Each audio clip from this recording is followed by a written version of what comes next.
school. Went to go play college at a small NAIA school, Trinity University. I got a credential in special ed and physical education. Right now, I'm a weight training teacher at Lincoln. I've been teaching for 11 years, coaching for 13, 8 years as a head coach. Just finished my eighth season, and just finished our 5th season at Lincoln. So today's talk, we'll talk about what culture is. I think, culture, you hear that word used a lot among coaches, but I'm gonna kind of break down what I believe it really is and why it's so important. And then along with that, because as the head coach, you are the driver of the culture, you also need to know who you are and what you believe. And so we'll kind of talk about that. And then we'll also talk about our culture at Lincoln, and we call it Lincoln DNA because that's who we are. And then we'll talk about the December and June layout in terms of what we do for physical development and culture. And then if we have time, I'll go over some incentives. The big one for us is the Champions Club. So a little bit of a history of the teams that I was the head coach of. Bernstein was a school in Los Angeles. That's where I got my first head coaching opportunity. It was a struggling program. They went 4-36 from 2008 to 2011, and then we turned it around pretty quickly. And then there's that line right there after 2012, because that's when we started implementing our morning workouts. And I feel like that morning workout in the off season from December to June really helped us get past that hump and made it to the semis and made it there a couple years. And then I moved back home to Washington and took over Lincoln. And we just finished our 5th season, like I said, and we had our best season this past season. And again, I'm showing you this because we believe, obviously we have some good players, good coaching, but our off-season program is our cornerstone of the program, and it's helped us a lot. So we'll get to what culture is. And I always say culture eats strategy for breakfast. And I truly believe that, because you can have great schemes and great strategies, but if you have a culture of selfishness or laziness or, just kids not being committed or whatever that is, it doesn't really matter what your X's and O is. And even a lot of times culture can trump talent, because you can have a talented player, but if they don't believe in the team and believe in each other, and he's just doing his own thing, it could a lot of times hurt you. And so again, I believe as a head coach, it's one of my probably biggest jobs to create a great culture. The definition of culture, I think Brian Kite has the best definition, because he really just nails it. It's what you believe and how you behave and the experience you deliver to each other. And again, it really starts with what you believe. And so my question to you guys, if you're a head coach or aspiring to be a head coach, do you as a leader have a plan to create a culture, right? And the question I get is, why is it so important to intentionally create the culture you want in the off season? And because the culture will be created, it's just a matter of, is it going to be designed by you, or is it just going to naturally happen by default? And I would rather create it myself as the leader. So the leader creates and pushes the culture. I truly believe that. As the head coach or the CEO of a company, you have to be the one that creates it and push it, right? I know some coaches let the players maybe create the culture or come up with the core values, and that's great and that works for some, but in my opinion, I have to be the main driver. So it's important for me to believe the culture that I'm setting, right? And we'll kind of get to that. And then the culture drives the behaviors of the coaches and the players, and then the behaviors produce the results. So it could be good or bad results based on the culture. So since the culture is set by the leader, he or she must know what they stand for and what they believe. And so again, my question to you guys is, do you as the leader know who you are and what you believe? Because again, the chances are you're going to run your program the way you believe, and by based on your values and what you believe in life. And so that's something that I challenge you guys to really question and think about and even write down. So that brings me to kind of who I am. And I was forced to answer this question when I first got to Lincoln, which is 5 years ago. So I had been a head coach for 3 years, and we had a lot of success in LA. And I kind of knew, thought I knew what I was doing, and I knew my, values, and I knew what I wanted as a coach. And then when I got to Lincoln, I was replacing a really good coach, and he was actually a former NFL player, John Kitna. And Lincoln is his alma mater. And once he retired from the NFL, he took over the program and kind of turned it around. And then when he took over a big time job in Texas, that's when I came in and I took over. And it was the hardest season of my coaching career because I was replacing a really good coach and a former NFL player. So everything I did was questioned. And because of that, because I didn't come in with my beliefs, my values, and what I knew, what I wanted the culture to be, I wavered. And, when kids would question me or parents would question me or, coaches from the previous staff that stayed on, they questioned me, I would just kind of waver and change my mind and say, okay, well, we can do that and we can do this. And so after that season, I read Win Forever by Pete Carroll. And he challenged me just, through the book to write down my values and what I believe in, and then my coaching style. And then what he says is your philosophy in 25 words or less. So again, coaches, if you haven't done anything like this, I would strongly encourage you to do it and just, think it through. Now we have time, and we have a lot of time now at home. So think it through, write it down on a piece of paper. And, he says that sometimes it could take a couple weeks, it could take a year, it could take a couple months, and it may change and evolve. But that's something I did after that season, and it has helped me as a person, as a coach, and our culture. So this is what I created. Again, if you read Win Forever, you will recognize this pyramid. So it starts with my value, right? And I'm a man of faith, so that's number one. I believe in love, and for us, love means you can depend on me. Accountability is a big thing in my life. I hold people accountable, but I also need accountability. And then discipline is a big thing in my life as well. I always say I'm not the smartest guy in the world, so I have to really be disciplined and work hard. And then the second tier is your style, right? So the style of how you're going to coach, or really who you are. I would like to think I'm a humble person. I'm pretty organized because, again, I'm not smart, so I have to be organized. I have a teachable spirit. I go and visit 3 successful head coaches every off season, and I fly, all over the country to do that because I want to learn, and I know I don't know anything, and so that God's really blessed me with that teachable spirit. I'm more of a collective person. I like team success over individual. Everything I rather recognize the team and team effort rather than always the individual. I think I have a pretty good work ethic. Again, I'm not smart, so I have to work hard. And last one is I like to find teachable moments when I'm coaching and teaching. I think, I will stop drills. I will stop workouts just to find good or bad teachable moments so I can always, teach the students life lessons.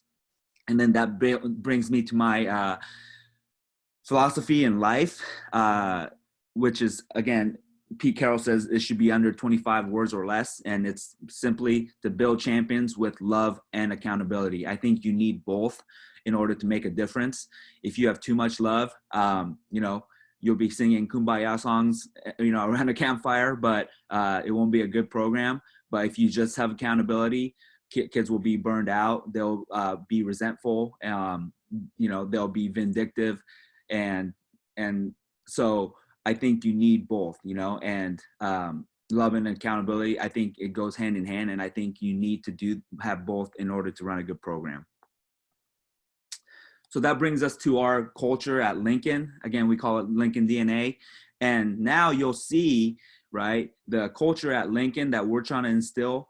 You'll see some of the things that you saw in my pyramid. Why? Because I'm the head coach, right? And so again, you got to think about, you're going to probably run your program the way you believe. And so you'll see a lot of the similar things to my life philosophy, and then Lincoln's philosophy. So here's our vision statement for our program, and we call it our why, or North Star, because whenever you're faced with a difficult decision as a head coach, you need a North Star to go, to kind of guide you back on the path. Because again, as humans, as men, we're competitive. We want to win, and sometimes we lose focus of why we're really doing this. And me having a vision statement for our program, it helps me to, it brings me back down to earth when I'm faced with a difficult decision. And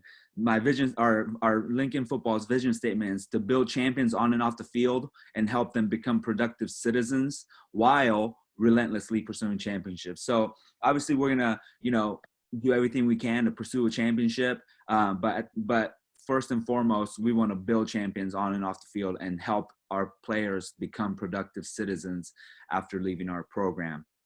And the story I have with this is about 3 years ago, we were about to play our league rival for league championship. And, if we won it, we would win league outright. If we didn't, we would tie with them. So it was obviously an important game. And we had a player who's at TCU now, who was failing Spanish. And in our program, you get 1 week to raise up your E or D, or F or D. Otherwise, your playing time gets affected. And he had 2 weeks and he wasn't able to raise it up. So right before the game, I was faced with the toughest decision. And I said, you know what, maybe we could just play him this one game, even though it doesn't follow our team rules. But then I came back to our vision, our North Star, and I said, you know what, if we're going to produce productive citizens, then we got to sit him, because this is going to help him further down the road, rather than just use him because he's a good player. And what, we ended up losing the game. It wasn't just because of him. We played a bad game, but that night I was able to sleep with peace, because I followed our vision and I followed our North Star. Here's our core covenants for our program.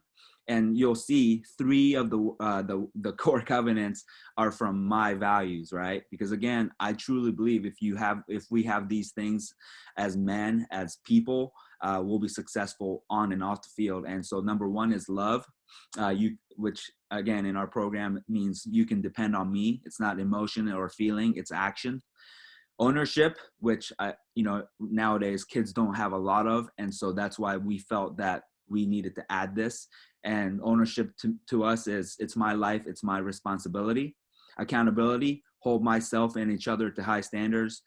And discipline, the future is more important than how I feel now. So those are our core covenants, and our players need to know all these. Our vision statement, core covenants, and then brings us to our core values. Core values to us is our non-negotiable standards. So if you break any of these, you will be held accountable. That's what our core values mean. So number 1, always protect the team.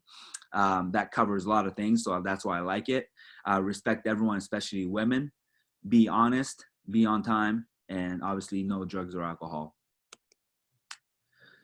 So that brings us to what we do from December to June. So why December to June, right? We focus on creating our culture from December to June, because really it's the start of the new season, right? If you want to have a great program, you have to start in January, in my opinion. And then from June to November, once the culture is created, now our job is to protect it. So that's how we kind of look at it. We can't afford to not see our kids for 6 months. So if from December to June, we don't really see our kids, it's who knows what would happen. You know, they might end up, you know, dropping out. They might have terrible grades just because a lot of our kids need some structure and a team to be a part of. And so we provide that for them throughout the whole year, basically. Bob Lattiser from De La Salle, he says, you don't teach accountability by giving them 6 months off. And that's always stuck with me. And he was talking about basically December to June there. So in December, we'll have our meeting for all interested players. That's right before Christmas break. And that's when I put my car, you know, salesman hat on, and I become a salesman, because I have to sell a lot of things that teenagers probably don't want to buy. Which is number one, you know, I got to talk about our vision, our core covenants and core values, because those are important, our goals for the off season, and then our 5:45 a.m. workouts, which is a cornerstone of our program. In Washington, we can't have athletic period, and so that's why we have to go in the morning. So here's a few slides from that meeting this year. So we always go over our goals after, you know, we go over our vision, core covenants, core values. And number one is to build a culture, right? And again, to us, our culture is love, ownership, accountability, discipline. And again, that's why I go back to who are you as a person, as the head coach, as the driver of the culture, right? Focus on academics, obviously. We want to make an impact in the school and community by giving time and effort to the community and school, and then outwork everyone in the state, right? We don't want to win by recruiting or cheating. We want to win by outworking people. And then this is probably the most important slide in that PowerPoint. When we meet, we go over the pros and cons of why we go in the mornings. And so number one, we can all be together, right? No one has a dentist appointment at 5:45 a.m. If they, you know, so we can all be together. There's no excuse. I think just being able to get up in the morning gets you mentally tougher. A body is more fresh in the morning. It is proven. You get more opportunity to eat because obviously right after the workout, you're hungry. And so we provide them with protein shakes and protein bars. You learn to prioritize your time. You get to bed earlier. If you know you have to get up at 5, you're going to do your homework earlier. You're going to get to bed earlier. You can go to tutoring after school because we're done. More time to invest into people and community, right? Again, you're not doing community service probably at 5:30 a.m., but you probably will after school. You're able to play other sports. That's a big one, obviously. You can get this. You can work after school. A lot of our kids need to work. And this is a big one for our kids. They get the first period on time because they're already at school. So we give them 30 minutes to shower and they have no excuse. For some of our kids, they get the school period just because of our workouts. Attendance goes up in class because of that. And then obviously attendance goes up, grades go up. And I believe successful people, most successful people I know, they don't sleep in. And one con, wake up earlier. And this is how we try to sell our morning workouts, because again, it's not easy for teenagers to wake up at 5 and work out at 5:45 a.m. But again, this is a big thing for our program. So off-season schedule, I thought I was cool. So I spelled season like our kids. So here's our physical part, and then we'll go over our culture. So we break up our off-season into 4 quarters. First quarter is January to February. And in the gym, because we're in Washington, we're not outside. We are basically conditioning to build up the base. And in the weight room, after we do our Abe Maker circuit, which I'll go over, we focus on mass and strength. Second quarter is February to March. That's when we start working on, running form, 40-yard starts. We'll start introducing them to drills, right? Pro agility, L drill, all that stuff. And then a lot of explosive jumps with med balls, squat jumps with bars on your shoulder, etc. And then in the weight room, we'll continue to build mass and strength. Third quarter, April to May, right before spring football, we'll work on more now quickness and explosiveness, which we do through our Black Crew competition, which I'll explain later. Weight room, now the weight is a little bit more moderate, and we focus on explosive lifts and bar speed to get them ready for football movement because spring ball is coming up. But we still go heavy enough to develop size and strength. And then fourth quarter, which I won't really talk about because, again, it's December to June. This is during the summer. We work on more speed and conditioning, position specific in game situations, and muscle endurance. So February to March, right after we get done with our aid maker, we break our players into 3 groups, A, B, C group. We got this from Bishop Gorman, and it's worked out really well for us. So A group is advanced kids, a lot of returners, and they're pretty strong, and they have good technique. B group is still are also returners, but they need to gain a little bit more mass. There would be maybe more like corners or receiver type, or guys who just need to put on more weight. And then C group, beginners, right? New players, maybe, freshmen who are going to be sophomores. And with them, we focus on strength and mass, but emphasis on teaching technique. We thought this was a great idea because there's no reason why a beginner should be lifting with a upcoming senior who already knows how to lift, because one, it's going to slow the senior down, and two, the freshman's going to get cheated on technique because we're trying to cater to the seniors. So by doing this, it's worked out really well for us. So all 3 groups, when they get to the weight room, they have different programs. So the way we break it up is we have about hour and 15 minutes in our morning workouts. So, 10, 15 minutes will be warming up.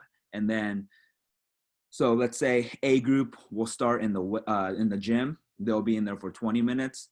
And then B group will be in the weight room for 20 minutes. And C group will be in the hallway for 20 minutes.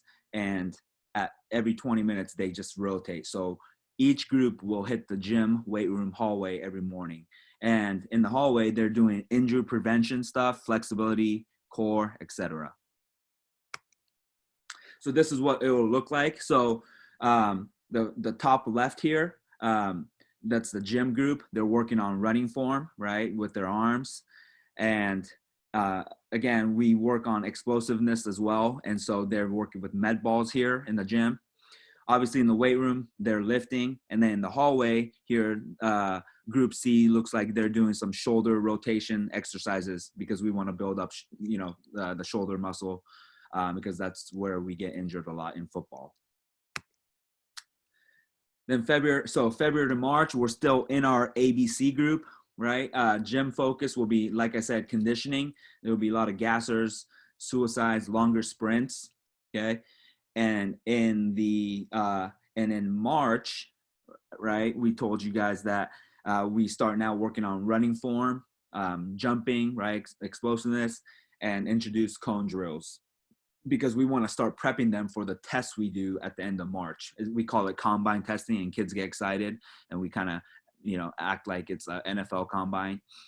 So yeah, kids get excited about that. And then again, in the weight room, February and March, the focus is more on mass and strength, heavier weights, lower reps, right? And we do a lot of maxes. And like I said, end of March, these are the 4 things we do for the combine testing: 40, pro agility, vertical jump, and broad jump. Then April to May, during our competition, the focus now kind of shifts to quickness and explosiveness, right? And everything's a competition between teams. And again, I'll talk about Black Crew later.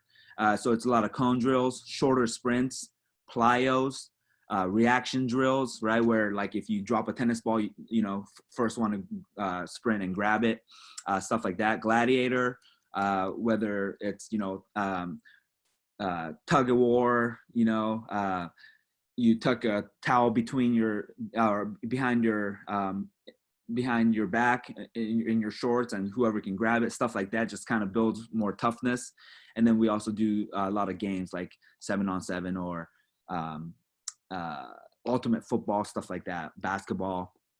And then in the weight room, like I said, it's more explosive lifts now, get them ready for movements and spring ball, lower weight, higher reps, right? Good bar speed, but still heavy enough to develop mass and strength. And then during spring football, because we are in pads and we are doing football stuff, because in Washington we can be in pads for spring ball. We got this from University of Nevada. We don't load the spine, so we don't squat. Okay, if we do front squats. We don't load the wrist because again, your wrist is banged up a lot of times during football, so we don't do clean. So we'll maybe do stuff like high pulls.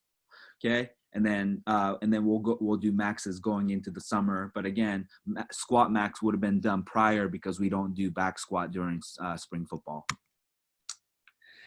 Now that brings us to our culture development.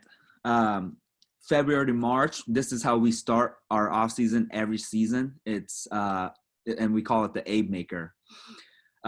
April to May, we do the Black Crew competition. That's how we kind of end our morning workouts and lead into spring football. And then January to May, we do Winner's Circle.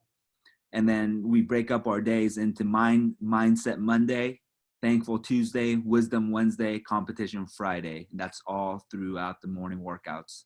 We don't work out on Friday in the mornings. So Abe Maker, this is making of an Abe, right? Because we're the Lincoln Abes, that's our mascot. And what it is we create the culture we want, which is our core covenants put into action. And we stay in Abe Maker until that happens, okay? Just from the start, I want to tell you guys, kids do not want to be in the Abe Maker. They want to get out of Abe Maker as fast as possible because it is tough, okay? But again, it's up to them to get out of it. And I'll kind of explain that, all right? So our 5 goals we have in Abe Maker is to, number 1, love one another. So they're going to speak names and speak life into teammates and cheer them on when they're not lifting or running. They're going to give maximal effort. Everything is done 100%. Do the little things because we believe doing the little things will lead to doing the big things. The R factor, you can control your emotions and reactions. And leadership, who will emerge as a leader during this time, who will help carry others.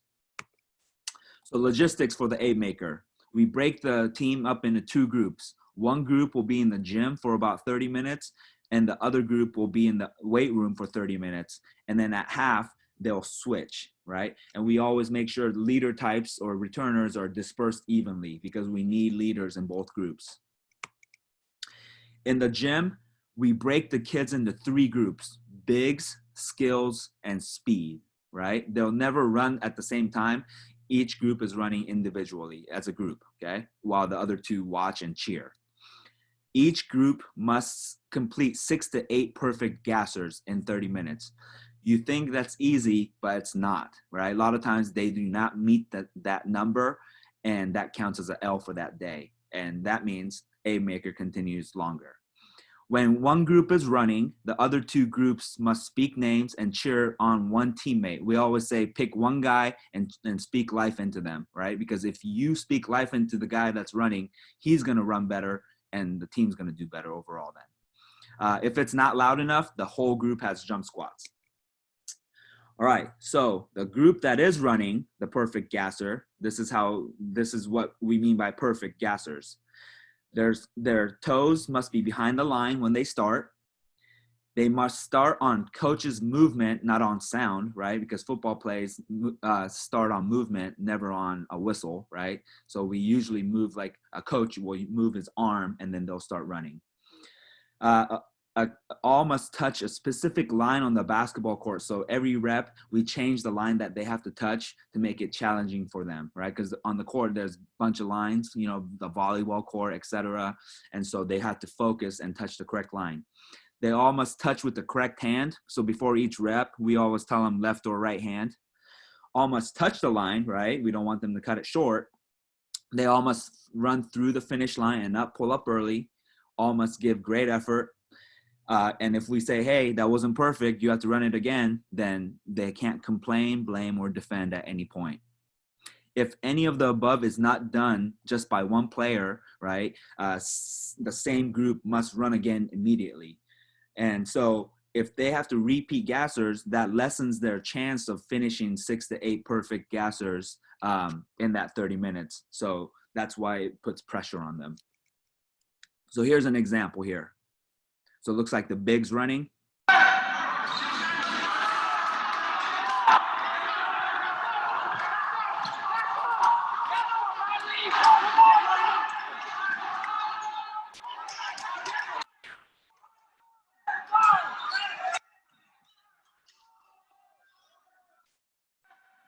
So you'll see that other kids are cheering them on, right? We even have a couple kids that's not in the big group running with them. And so these are the things that we want to encourage, being good teammates, right? Holding each other accountable, loving each other, and all that stuff. So here's another clip. Looks like maybe skills.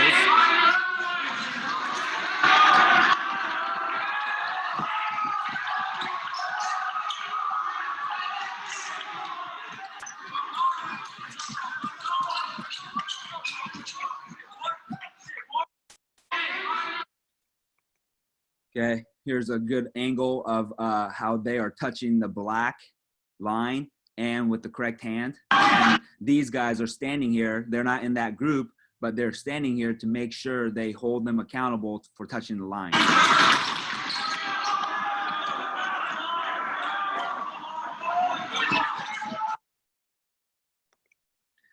And then here's a clip of kids doing jump squats because they weren't cheering loud enough and we weren't satisfied with their enthusiasm for each other.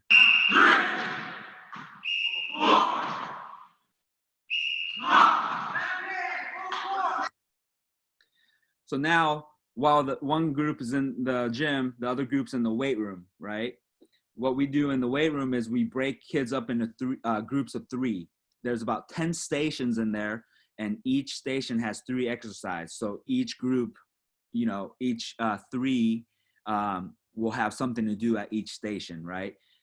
All the exercises are body weight plyos and light lifts. We don't care about going heavy or anything like that. So things like burpees, squat jumps, mountain climbers, benching the bar, curling the bar, etc. Those are what you're gonna find at these stations. Once the whistle blows, each player lifts for 15 seconds. Next whistle, each player stops and gets ready for the next exercise, right? And once all 3 players have done all 3 exercises in that station, they sprint to the next station, and they must sprint. The group in the weight room must, number 1, get through the 10 stations in 30 minutes. Kids are given maximal effort and going the whole 15 seconds. Kids are giving quality reps. Kids are not walking when they transition to the next station. Kids are speaking life and cheering each other on, right? A couple stations, they won't even have exercises. It'll just say speak names. So your job is just to speak names and encourage the ones lifting. Kids are working on communication, because once they get to the station, they got to look at the 3 lifts and they got to, you know, decide who's going to do what, right? And they got to do all this before the whistle blows. And again, no complaining, blaming, or defending at any point, right? So again, if any of the above is not done by one player, the whole group has squat jumps. And again, they're wasting time doing squat jumps, so it lessens the chance of getting through all 10 stations. So here's what it looks like.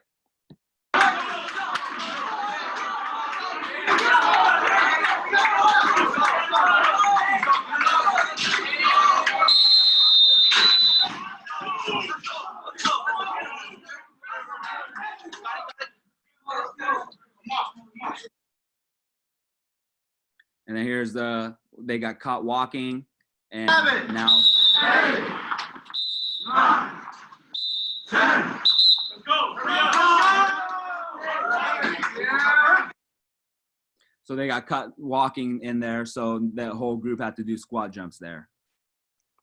Okay. And leadership is heavily taught during the Aid Maker. We always tell our players this, right? Leaders aren't born, or they're not the best players. Leaders set the example and help others along. Leaders are inconvenienced. They're going to be inconvenienced, right? And leaders must care about others succeeding, not just themselves.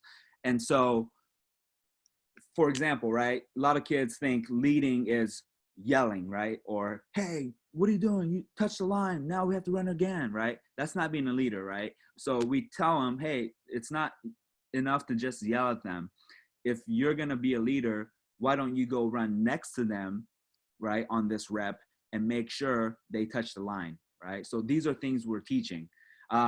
Let's say in the weight room, let's say a group really struggled one day. So the next day, a leader will take it up on himself and say, hey, I'm going to join your group today because you guys were struggling yesterday, right? So these are things that we talk through. And like I said earlier, all stop drills, all stop the gasser, we'll stop lifting so we can teach these things to them, right? And this is how one of the ways we develop our leaders.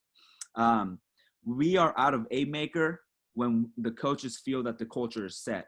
So how do we know the culture is set? When there's little to no redos, right? We're not having to redo gassers or do a bunch of squat jumps. Players are correcting each other, not the coaches, right?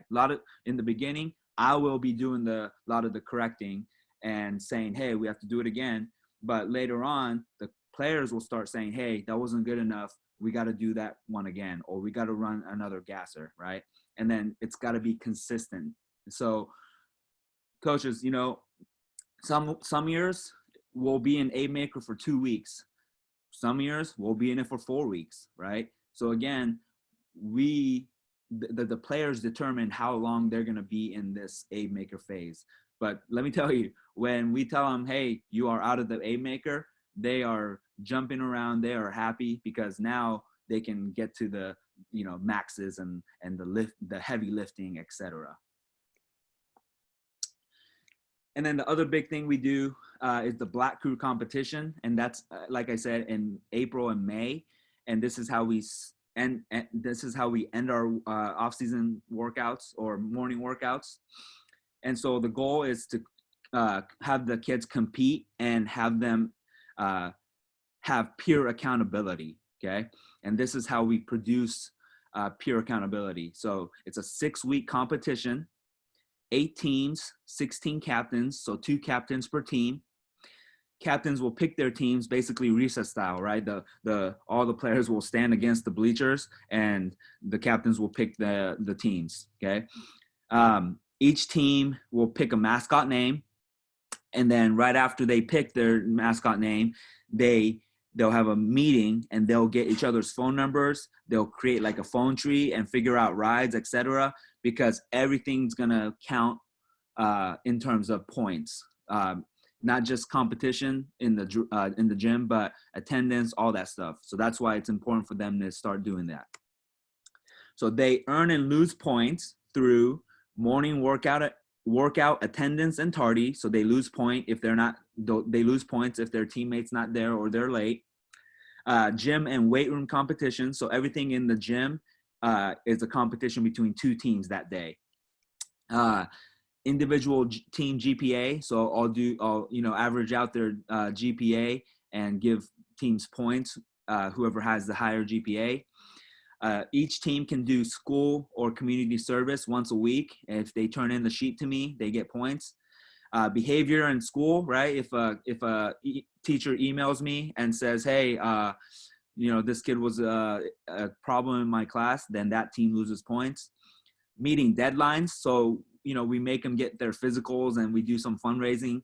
And so again, if they don't meet these deadlines, that team loses points. And then whatever else really is important to your team, you can make it, point-based. So every Monday, a team gets a breakdown of points from the previous week, and they'll see who missed or who got in trouble or who didn't meet deadlines. And the 2 captains, their job is to find a solution and figure things out, right? And again, it creates peer accountability because now if a kid misses a morning workout, I'm not the one chasing them down. It's the captains or the teammates saying, hey, where were you today, right? Hey, you cost us 5 points. You got to be there. Hey, do you not have a ride? Let's figure it out, right? So it's a great thing for our players. The winning team gets a shirt, gear first, and pride. And this past season, the stepchildren were the champions. So every day they come into the gym and they'll see a sheet like this. So let's look at Monday here, right? In the weight room first will be Silverbacks versus Red Raiders, Huskies versus Fighting Irish. Now, we do create some competition in the weight room, but really in the weight room, they're lifting, right? Grouped, and then in the gym, the U and the Ducks, they're actually going against each other. So whatever drill we have, each player from that team is competing against each other for points. And then here, Cardinals versus Ascenders, and it changes every day, as you can see. So here's like an example of two teams competing in the gym.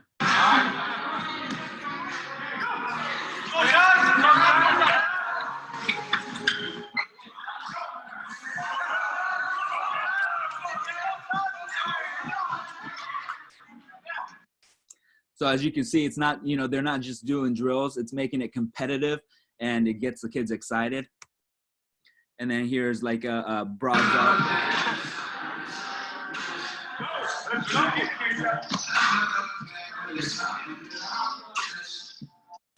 So again, it gets the kids more excited when they're competing against each other.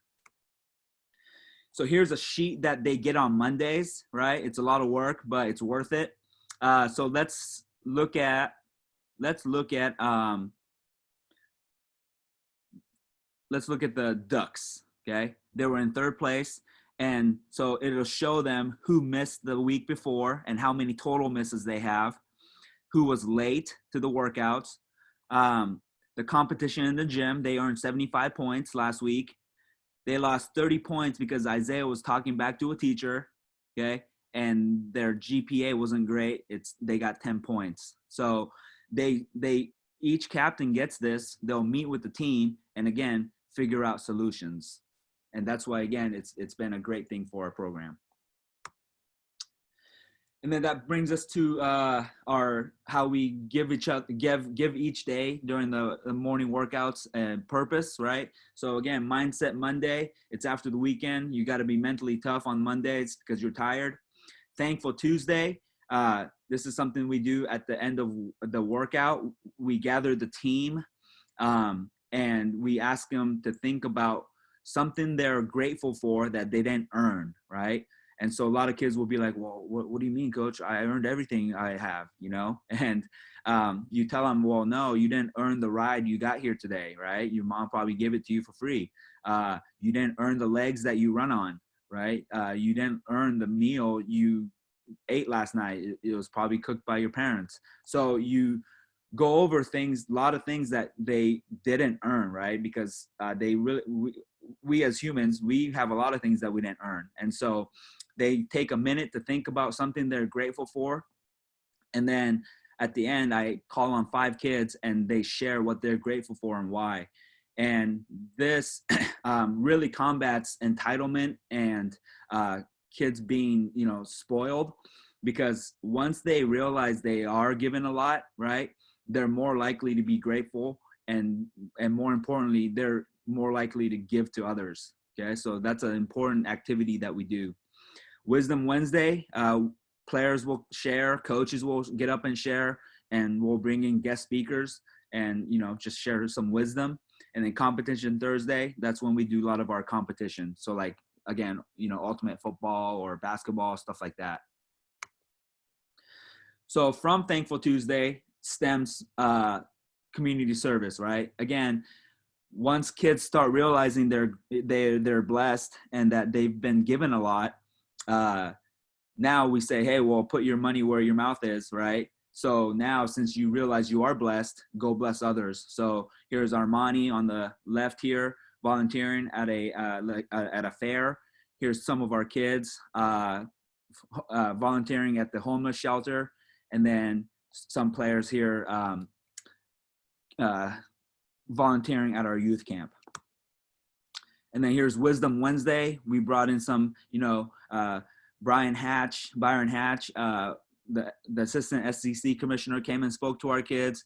Strength coach came and spoke to our kids. And something we do also, it's what we call Safe Seat. We got it from Dabo Sweeney, and we bring players and coaches up and we ask them 3 questions. who's your hero and why, what's the biggest hardship you've been through, and what's the biggest highlight you've been through.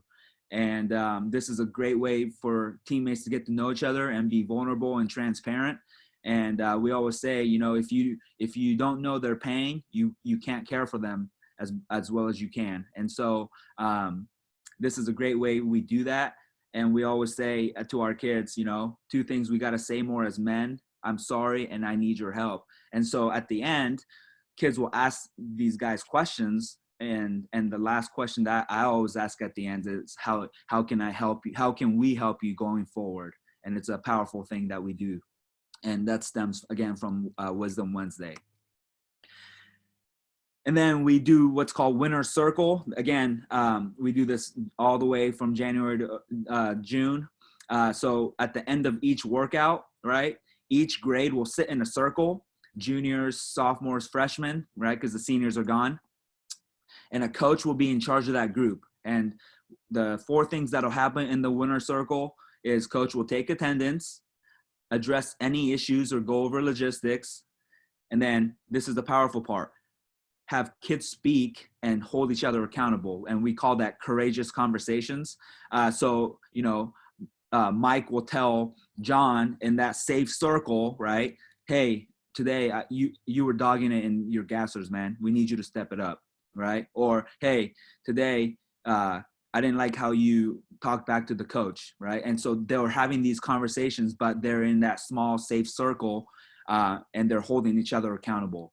And then a coach will go over one of our concepts, with whether it's vision or core covenants, core values, right? So the kids will be able to memorize and recite them. We have a lot of incentives, but the biggest one is what we call Champions Club. We got it from Helix High School in San Diego, and we kind of made it our own. And the way you get into this club is they have to make 88% of the morning workouts. They can't have any D's or F's and have to have a 3.0 or higher. And they have to be able to recite our vision, core covenants, and core values. And once they do that and they get in, they'll get a Nike shirt like that. They'll receive gear first and jersey number first.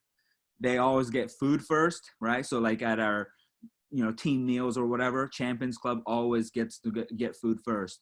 We'll take them to random trips, like to restaurants, you know, Mariners games, etc. They'll start out with the hit stickers, just, you know, right from the back. And then they get some get out of jail free card. So for example, you can't miss more than 5 workouts in the summer for us. But let's say a kid missed his 6th one because of a dentist appointment, right? If it's excused, you know, if it's a legitimate reason, if he's in the Champions Club, then, you know, we'll say, okay, well, you're fine then, right? So again, it gives kids motivation to come to the morning workouts so they can get in this club, because it lasts for the whole summer and during the season. So that was the shirt 2 years ago.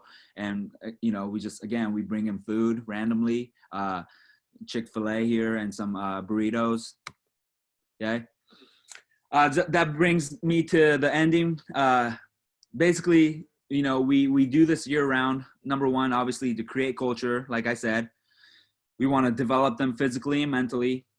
We want to develop them as football players, but most importantly, we want to help transform their hearts so they can be great future, you know, workers, husbands, and fathers. Because really, at the end of the day, we tell our kids football is going to end for you at some point, but you're going to be worker, husband, and father for a long time. And so if we teach you just football, we're cheating you.